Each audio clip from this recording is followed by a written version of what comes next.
Bueno, muy buenos días, muy buenas tardes. Bienvenidos a este tercer episodio de nuestra serie de podcast, los podcasts de la WIFRA, este espacio que tenemos los fabricantes de pastas para crecer, para aprender, para informarnos de temas que son muy importantes para nosotros, que nos ayudan al desarrollo integral de nuestra industria.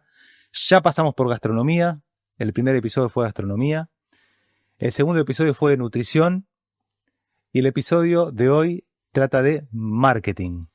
Marketing, cómo se venden, cómo se posicionan las pastas, cómo están las pastas argentinas comparada con otras partes del mundo y sobre todo con una industria que nosotros miramos y que nos importa mucho, que es Italia.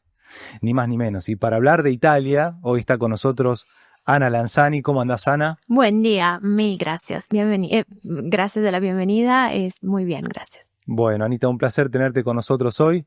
Ana es directora de la carrera de marketing de la UP y profesora de marketing en la Universidad de Bolonia. Nada menos. Y está con nosotros también Hernán Braverman. ¿Cómo andás, Hernán? Muy bien, muy contento de estar acá junto a vos y junto a Ana. Bueno, un placer tenerte con nosotros, Hernán, de verdad. Hernán es director creativo de la agencia Tridimash, una agencia de packaging muy reconocida en el país. Bueno, bienvenidos a los dos, la verdad que es un gran placer tenerlos, es un lujo. Y ya que hacía la introducción con el tema de Italia, que Ana, yo creo que vos tenés mucho para contarnos en ese sentido, porque vos has trabajado en la industria italiana y ni más ni menos que en uno de sus líderes. ¿Nos podés contar un poquito cómo fue tu trayectoria en el sector de pastas en ese país? Bueno, yo después de recibirme empecé a trabajar de muy joven en Barilla, que en Italia, como tú anticipabas, la industria líder de fideos, de fideos en realidad son los fideos de marca más vendidos en el mundo, no solo en Italia. Trabajé entonces en el territorio italiano, europeo, después fui a Bruselas, después fui a China, después a Japón, hasta que vine a vivir y trabajar acá. ¿Cómo es, Ana, cómo es el mundo de la pasta italiana puertas adentro? Porque nosotros, bueno, conocemos de viajar, conocemos lo que aparece acá en las góndolas argentinas de pasta italiana, tenemos como una idea preconcebida de que la pasta italiana es como un aspiracional. ¿Cómo es vender pastas en Italia? ¿Cómo es ese mundo de la hipersegmentación? Y contame si querés algún nicho curioso en el cual están incluso trabajando también, o han trabajado. Mira, cuando yo empecé a trabajar era justamente en una fase, el mercado, muy parecida a la fase del mercado argentino ahora, creo. En aquel momento estábamos como en el margen entre la generación de los abuelos que comían mucha cantidad de fideos. Los abuelos de los años 2000, del principio de los años 2000, ¿no? Entonces comían mucha cantidad de fideos y por otro lado no le dedicaban tanta atención o tanto pensamiento. Los fideos eran ingredientes y estos abuelos estaban muriendo, estos consumidores estaban como disminuyendo. Entonces el desafío era llevar el mercado desde un mercado de volumen, de commodity, a un mercado de valor. Y tú hablaste de hipersegmentación. Eso como no fue una condición natural del mercado. No estamos hablando de naturaleza, de la naturaleza que lo hace así. Son cosas que se hacen en los mercados. Entonces, el objetivo en aquellos años empezábamos a ver que el mercado había que ayudarlo a transicionar. Y en cuanto a líderes, les suele tocar a los líderes, pero después, no solo el líder que era en aquel momento Barilla, sino todos los players del mercado fueron a esa dirección, la dirección de valor. El valor viene con encontrar nuevas razones para los nuevos consumidores, los no abuelos, nuevas razones para comer fideos varias veces por semana hasta llegar a la cantidad de un par de veces por día, encontrándole un valor que no sea solo el valor de llena panza. Entonces, digamos, en esa transición de buscar el consumidor nuevo, darle valor al consumidor nuevo, se crean los nichos y la hipersegmentación que tú mencionas. Un mundo muy, sin duda, complejo, el de los alimentos en Europa y más incluso el de la pasta en Italia. Uno cuando viaja ve el valor agregado que tienen esos productos. Una situación, nosotros venimos acá, estamos en Argentina, en una situación diferente, quizás evolucionando y fuertemente, como vos bien decías, desde ese paradigma del volumen y el precio. Hernán, ¿qué opinión te merece hoy la góndola de pastas en Argentina? Ana decía que está iniciando una transición recién. Quisiera que me cuentes cómo ves también la evolución de los últimos 15 o quizás 20 años de la góndola de pastas y qué desafíos encontrás hoy. Te digo la verdad, te miento. Totalmente la verdad, por supuesto, sí señor. Frente a la góndola y un bostezo, ¿no? Monotonía. Todos hablando de la misma forma, todos siguiendo una misma receta aparentemente. Los últimos 15 años, por un lado, se vivió una evolución desde el empaque, desde el packaging, por ahí más funcional, ¿no? Mejores materiales, mejor calidad de impresión, quizás un poco más de orden en jerarquías, arquitectura de marca, pero lo que le está costando mucho a la categoría es adoptar nuevos códigos de nuevos lenguajes, ¿no? Todas las marcas dicen más o menos lo mismo, todas siguen ciertos clichés, lo italiano, pero muy superficial, ¿no? Una banderita y no mucho más, una ventana, la imagen del plato o la pastita y no le pidas más. Y lo paradójico es que tenés un producto con mucha riqueza cultural, con varias capas simbólicas, ¿no? En términos de lo funcional, todo lo que significa para nosotros. Sin embargo, las mayorías de marcas se encargan de pensar desde la función, nos está alimentando, no mucho más, y el packaging se pierde de traducirlo en emoción, ¿no? Bueno, muy interesante, muy lindo resumen, Hernán, realmente. Y creo que explica muy bien la trayectoria que nosotros venimos transitando durante los últimos años, que, como decía hace un rato, es desde el paradigma de volumen y el precio. Es el análisis que nosotros, bueno, tenemos hecho y veo que coincide con el tuyo, es decir, todos productos muy parecidos, mismo tipo, mismo formato de paquete, mismo gramaje, materias primas similares y formatos similares, ¿no? Y la italianidad como recurso repetido. Exacto. Ana, ¿y vos cuando llegaste desde esa brillante industria italiana a Argentina, contanos cómo es tu llegada y con qué te encontrás? La parte interesante es que se veía replicada una situación que existía como no única, una situación reconocible que existía también en Italia, sobre todo en los años 80-90, en el mercado de fideos específicamente, no estoy diciendo. Entonces, el consumidor que habla del producto como de un ingrediente. Y si hablas del producto como de un ingrediente, le restas discurso, le restas importancia. Entonces, tienes consumidores que te dicen, no sé, la usas como acompañamiento. El tema de usar o no usar los fideos como acompañamiento para quien produce fideos no es una imposición cultural. Es que si son acompañamientos, si son papas, cualquier fideo está bien, como menos es caro, mejor es.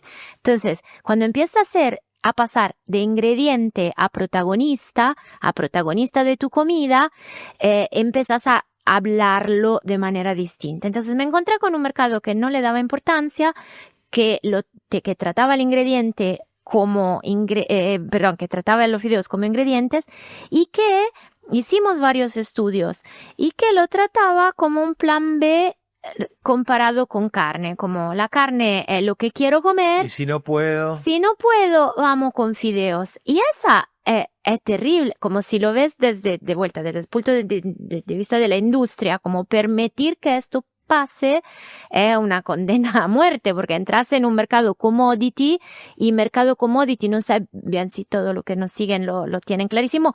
Mercado commodity es un mercado que compite solo por precio, entonces si competimos solo por precio no generamos valor.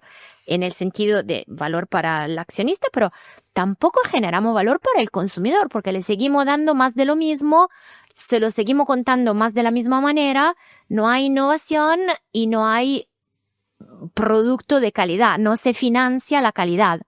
Claro, exactamente. El problema lo vas describiendo vos también, Hernán, a medida que vamos avanzando en la charla. El núcleo de la cuestión es que parecía ser que el consumidor argentino no está dispuesto a pagar demasiado por pasta, en la medida que lo considera así un producto generalista, y cuando se para la frente a la góndola dice, bueno, todos los fideos son más o menos lo mismo, así que agarrá el que quieras, el que puedas, el que te puedas pagar, y después le ponemos un montón de salsa, le ponemos un montón de queso y ya está, con eso es suficiente. ¿Cómo hacemos? Ahora la pregunta que nos venimos formulando hace muchos años, intentando resolver el rompecabezas, es ¿cómo hacemos para salir de esto? Hernán, ¿cómo se hace? ¿Cómo se segmenta mejor? ¿Cómo se crea una propuesta de valor superior? Bien, desde el diseño, más allá de, obviamente, el diseño de packaging, si lo mirás desde una perspectiva muy funcional, tiene la función de contener, ¿no? Pero ante todo, en el packaging tenemos la función de comunicar. Y si hablamos de comunicar, lo que deberíamos comunicar son las historias detrás de los productos. Y esas historias tienen que trascender las historias de los commodities, ¿no? Que es un fideo, va con salsa, tiene una ventana, tiene esta marca.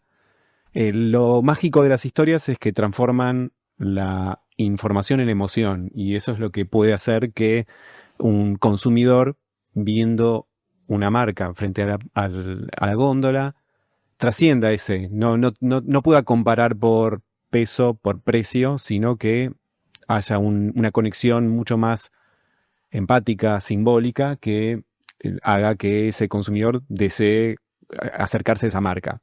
Hay las marcas italianas, obviamente primero tienen el halo de lo importado, pero han hecho un gran trabajo en construcción, al menos en nuestros mercados, para estar un pasito más. Algunas marcas locales lo están descubriendo, al menos en el caso nuestro, lo estamos empezando a transitar y podemos empezar a construir esas historias que después hacemos la traducción en imágenes, en formas, en colores, un poco lo que trabajamos desde el diseño de packaging. Anita. Levanta la mano, como escuela. Todo tuyo. No, yo quiero decir una cosa acerca del consumidor, porque cuando me tocas el consumidor me despierto. Entonces, basta decir los consumidores no nos piden, en el sentido, sí, es cierto, hay como un círculo constantemente. El consumidor, si le propones algo que no reconoce como de valor, aunque sea teóricamente algo mejor, no te lo compra. Aún más en mercados que son mercados de la ritualidad. Los fideos, el pan, son parte, hasta diría, bueno, el agua, el azúcar, la harina, son parte de nuestras rutinas. Primera cosa, no nos gusta cambiar las rutinas. Tenemos una parte del cerebro, no quiero.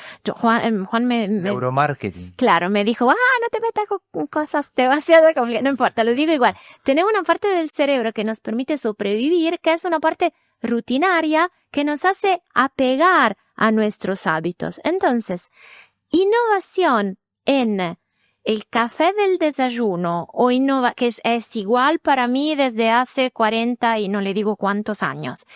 Innovación en el pan, que es para mí una rutina. Innovación en los fideos, hay que prestar mucha atención a esta parte reptiliana, alguien dice, no es verdad que es reptiliana, pero a esta parte más antigua del cerebro que nos hace sobrevivir en las rutinas. Entonces, hay que prestar atención porque no es lo mismo traer un manager de Apple que es de tecnología y decirle, bueno, vení e innová en fideos. No funciona así. Y se genera algo que vi pasar acá, como un círculo vicioso, que uno dice, bueno, yo traje una innovación de Estados Unidos, los consumidores, como si fueran otra persona, los consumidores no la aceptan, entonces no lo hago más. No es este el camino. Bueno, me callo. No, pero me interesa, Ani, la dicotomía, la que vos estás planteando, es justamente la de nosotros ¿Es que el consumidor no nos pide o es que nosotros nunca le ofrecimos o nunca le mostramos o nunca le propusimos algo de mayor valor? No tengo la respuesta, ¿eh? No sé si ustedes la tienen. Porque sí, estamos hablando de mucho tradicionalismo en la industria, pero ¿de dónde viene ese tradicionalismo? ¿Quién no fue que no se anima? ¿Quién es que nos anima a romperlo? ¿Es el consumidor que no demanda ese segmento premium de manera más intensiva? ¿O es que nosotros nos quedamos produciendo más o menos siempre lo mismo? Yo creo que es una industria que todavía está en lo conservador. Si hacemos el paralelismo con la industria del vino en Argentina, Excelente. en los 80s era vino tinto blanco y para de contar. Una ensalada de fruta de uvas. Alguno en tetra, alguno en damajuana y alguno en botella. Y fíjate cómo se fue construyendo un mundo semántico alrededor del vino en cuanto a calidades, orígenes, terroirs. Está bien, quizás alguno se sintió un poco repelido, pero la mayoría le empezó a encontrar como el gustito de comprar en esa góndola. La pasta todavía no sucede eso, ¿no? Todos hacemos un espagueti, todos hacemos un penne rigati y bueno, quizás le explico que es de un tipo de sémola o quizás, y no mucho más que eso. Y realmente uno puede empezar a tratar de construir esas historias diferentes. Nos tocó a nosotros, por ejemplo, un desafío interesante fue cuando la gente de Molinos nos contactó para generar una propuesta premium para Matarazzo. Y básicamente ese era el desafío, ¿no? Empezar a sumarle valor a la categoría. Y ahí comenzamos, había algo digamos, concreto que tenía que ver con el uso de moldes de bronce, que por ahí el consumidor no iba a entender de movida qué significaba. Pero cuando esto lo empezamos a armar a través de un nombre, ¿no? Como Rina, basado en una historia respecto a la hija de ese fundador en cuanto a una búsqueda, etcétera, lo pudimos traducir en un nombre, en una estética, en una mirada diferente de ese producto que en lugar del típico plato es un producto protagonista o en una mirada muy diferente, un espagueti visto desde otro lugar, laca sectorizada, brillo, mate, y todo eso termina siendo un cóctel que seduce al consumidor y que lo saca de esa rutina, ¿no? Como que lo mueve y dice, si yo quiero darme un gusto, está esta marca. Bueno, eso es un poco lo que podemos ir construyendo a través de la marca, por supuesto, y desde el diseño. Bueno, vos fíjate, Hernán, que esta campaña, la que estamos llevando adelante con esta serie de podcast y referentes en redes sociales, intenta contar todas estas historias. Justamente se trata de las historias que vos mencionás a lo largo de tu exposición, que subyacen al producto de la pasta, que son riquísimas. Hay mucha cultura acá. Hay mucha cultura, hay mucho del buen hacer, un producto de pasta, combinarlo mejor, elegirlo mejor. Vos mencionaste el molde de bronce, hay distintas materias primas, no solamente trigo pan, trigo duro, sino que ahora también legumbres o pseudocereales. Hay mucho para sacarle, hay mucho jugo para sacarle al producto, pero eso tenés que contarlo mejor. Porque si no el consumidor medio como que termina en lo de siempre. Ana, hablamos de cómo guiamos al consumidor en su camino de valorizar el producto. ¿Qué es lo que tiene hoy en su cabeza el consumidor como algo de valor en este segmento? O sea, ¿qué es un aspiracional para el consumidor en este momento? Es lo italiano. ¿Hasta qué punto el consumidor decodifica y entiende de la calidad de una pasta italiana o está dispuesto a pagarla? Mira, el tema justamente iba por ese lado, pero cambio la pregunta. ¿Puedo cambiar la pregunta? Por supuesto. Yo me preguntaría, ¿qué tienen en la cabeza las empresas? Que son nuestro público, entiendo. ¿Cómo miran al producto fideos las empresas? Porque se lo miran como una categoría, simplemente tipo vaca lechera o simplemente, digamos, para sacar muy madura. La charla que vengo escuchando la vemos como una categoría muy, muy madura, intentamos sacarle que podamos, que no es mucho, porque lo hablábamos antes, como el margen de la categoría es bajísimo, que traducido en criollo por cada envase de fideo que un consumidor compra, son realmente centavos, a veces, ni siquiera, a veces son centavos lo que le van al productor. Sí. Entonces, si el productor lo ve así, y la única innovación que llega a pensar es alguna innovación que viene de historias de afuera, como no es que porque funcionó en Italia en el 2001 o en el 2002, tiene que funcionar con el consumidor argentino que tiene su idiosincrasia en el 2020 y en 2030. La historia es medio como sabida, pero la historia de Fideo Lucchetti, un fideo como Lucchetti en Italia nunca jamás habría funcionado, porque era construir un fideo divertido, gasolinero, como más funciona, hiperfuncional. Value for money es... Value for money, pero también te construía sobre el value your time, como que crea... Sí, conveniencia absoluta. Conveniencia para la madre que no quiere ser, no necesita, digamos, tiene el mandato de ser perfecta y no se rebela contra eso. Eso fue, digamos, uno de los grandes hitos de la historia argentina de los fideos, por lo amor de, no dice la historia argentina en general, de estos años fue inventarse este espacio el espacio no solo como de la practicidad, del fideo práctico, es divertido. Y le agregó valor. Matarazzo son por lo menos 25 años, por lo menos, que intentó contar el cuento del hiperitaliano. El cuento del hiperitaliano funciona o no funciona, porque ya lo cuentan los fideos con huevo.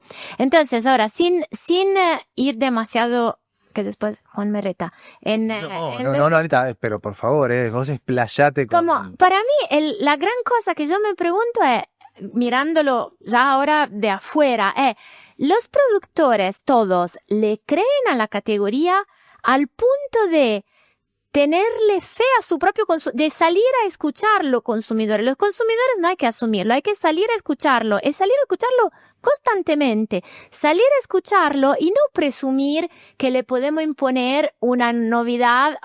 Salió en Estados Unidos, los fideos salieron, los fideos hiperproteicos, justamente, viste que es la segunda vez en una hora, antes está bien, que me lees en la cabeza. Entonces salieron los fideos hiperproteicos en Estados Unidos, salieron en Italia y tienen que gustarle también a los consumidores argentinos. No funciona así, no es así el mundo. Entonces, como si le creemos a la categoría, salimos, buscamos además, los consumidores de fideos son todos los argentinos. Claro. Entonces, no existen los consumidores de los fideos. Existe el grupito de consumidores a los cuales le voy a querer hablar yo. ¿Qué le puedo dar que no sea una copia de algo que salió en otro lado? Es que termino después. Sí. ¿Y qué le puedo dar que estoy dispuesto a sostener? Porque si vengo con una innovación, la priceo carísima, y después digo, los consumidores acá no responden, chao, buenas noches, vuelvo al fideo con nuevo. No funciona así generar mercados. Bueno. Interesante, interesante punto. Y para cerrar, les quería preguntar cómo ustedes abordarían el caso de una empresa, por ejemplo, si fuéramos nosotros, sus clientes, ustedes como asesores. Bueno, un poco, Ana, vos diste la respuesta al decir investigá, al decir conocé, Escucha. al decir escuchá. Vos recordarás que hace un tiempo hicimos un trabajo, un estudio juntos, y hablamos con muchos fabricantes de pymes argentinos, fabricantes de pastas pymes argentinos. Y vos recordás más o menos qué es lo que te decían. Te decían, yo estoy posicionado en un lugar del mercado. ¿Cuál es ese lugar del mercado? Conveniencia. Sí. Buena calidad a un precio justo. Entonces, ahí descubrimos que era el posicionamiento del no posicionamiento, de alguna manera. Bueno, ¿cómo se abordan esos casos? ¿Cómo se abordan desde el marketing y cómo se abordan desde el packaging? Yo hablé mucho. Desde el packaging, el objetivo debería salir del commodity, definitivamente. Pero también hay un commodity visual, como vimos. Ah, sí. Hay como fórmulas donde está su marca aquí, la ventanita, pones un tenedor con un espagueti que cae y ponen un poquito de salsa. y ya que está el color que vengo teniendo hace 25 años. Y desde ese lugar no vas a construir mucho valor, ¿no? Vas a ser intercambiable por precio. En ese sentido, de vuelta, creo yo que tenemos que primero empezar con el consumidor, entender qué puede interesarle, mirar también qué tenemos nosotros, Claro. que de pronto pueden ser desde la forma de hacer las cosas, la pasión que le ponemos, lo italiano. Me gusta pensar que, ¿qué es lo italiano? ¿Fiat o Ferrari? Bueno, son las dos cosas, ¿no?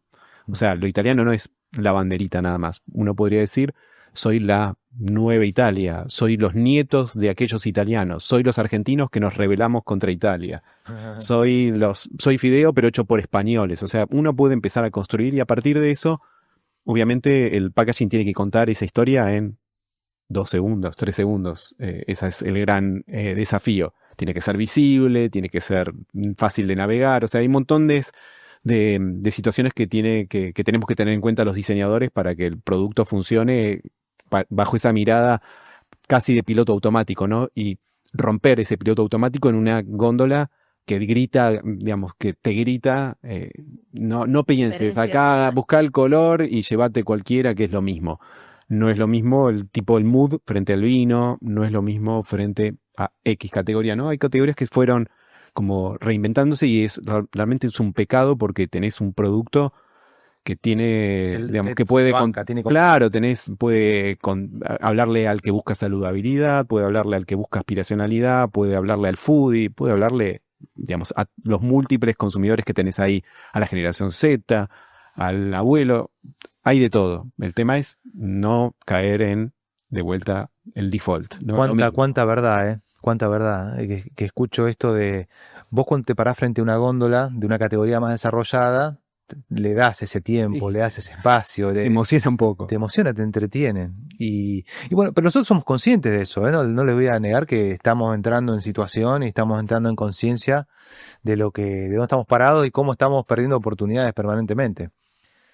Ani, ¿cómo ayudarías vos a un pyme a salir de su zona de confort? Mira, yo estaba pensando en un trabajo que hicimos con vos, con un socio de ustedes, no vamos a decir el nombre, el año pasado en la universidad. Sí. Le pedimos a los estudiantes estudiantes de maestrías de hacernos propuestas y salieron muchas propuestas de posicionamiento que se podían anclar en el producto que estaba ofreciendo este socio, pero se podían anclar también en regionalidad. La regionalidad de un fideo en Argentina no está mal, como hay que estudiar, de vuelta, hay que ver y hay que estudiarla. Tampoco le digo está bien siempre, pero ¿por qué tenemos que contar necesariamente siempre un cuentito de otro país, de otra época, que además es todo igual, cuando son 150 años que se hacen fideos en Argentina. Bien, y más también. Más hasta 200 años que se hacen, bueno, 200 es mucho, pero 170, digo, tranquilamente. Hay una tradición de fideo argentino que no tiene ningún problema en declararse no tiene ningún problema, pero no lo hace, que se podría declarar si es a origen que vamos, si es a combinaciones.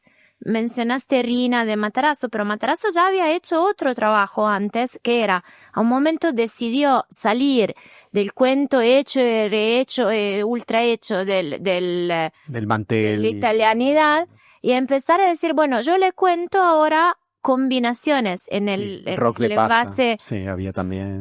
Eso también, pero en el envase que está ahora en góndola, como hay en cada formato hay combinaciones, hay recetas. Entonces voy a fomentar el bien comer. Como amigo voy a fomentar el comer combinando con distinto tipo de verduras. Entonces, con las correctas para cada corte y demás. Con la correcta que es, digamos, hay un poco de storytelling ahí, y con la correcta nutricionalmente, que hay un servicio que te hago. Entonces un fideo puede hacer servicio, como un servicio en el sentido de proponerte una solución nutricionalmente interesante. Se puede combinar con productos regionales. ¿Por qué tenemos que combinarlo continuamente, hacer con el Roquefort? Digo, vamos a buscar los productos regionales para armar el plato. Por ejemplo, hay todo el tema del almuerzo completo, entonces de contar, de la comida, no del almuerzo, de contar una comida completa. Hay varias vetas, creo que se diga, que además de la veta de la tradición, que está un poquito demasiado explotada. Entonces, y eso lo pueden hacer las pymes, no es necesario ser tan grandes para escuchar los consumidores. Deberían ser las pymes, porque aparte son más ágiles y deberían tener menos miedo que las corporativas. Exactamente, sí, son las que más arriesgan en general. Y está ocurriendo. Porque, bueno, las grandes empresas están naturalmente más orientadas al volumen, a productos de escala, y las pymes, como no pueden competir en ese mercado, están yendo un poco por convicción, otro poco por necesidad, están yendo a explorar ese tipo de nichos. Y nos está yendo bastante bien. Por eso también esta serie de contenidos marcan el ritmo de esa innovación. Y lo que vos decías, Hernán, es cierto, el rock de pasta. El rock de pasta es un concepto nuevo, rupturista, porque hasta hace unos años, previos a eso, la publicidad era la familia. Sí. La familia reunida en torno a un plato de pasta. Y cuando empezó a cambiar, empezamos por la nutrición. Empezamos a hablar de nutrición y seguimos hablando de variedad. Ese es el camino que hemos recorrido, que nos ha llevado hasta acá y que esperamos seguir transitando de la mano de excelentes profesionales como ustedes. Muy bueno, Hernán Braverman, Ana Lanzani, un placer tenerlos el día de hoy con nosotros. Espero que hayan disfrutado muchísimo este tercer encuentro. Nos vemos en el próximo capítulo. Gracias.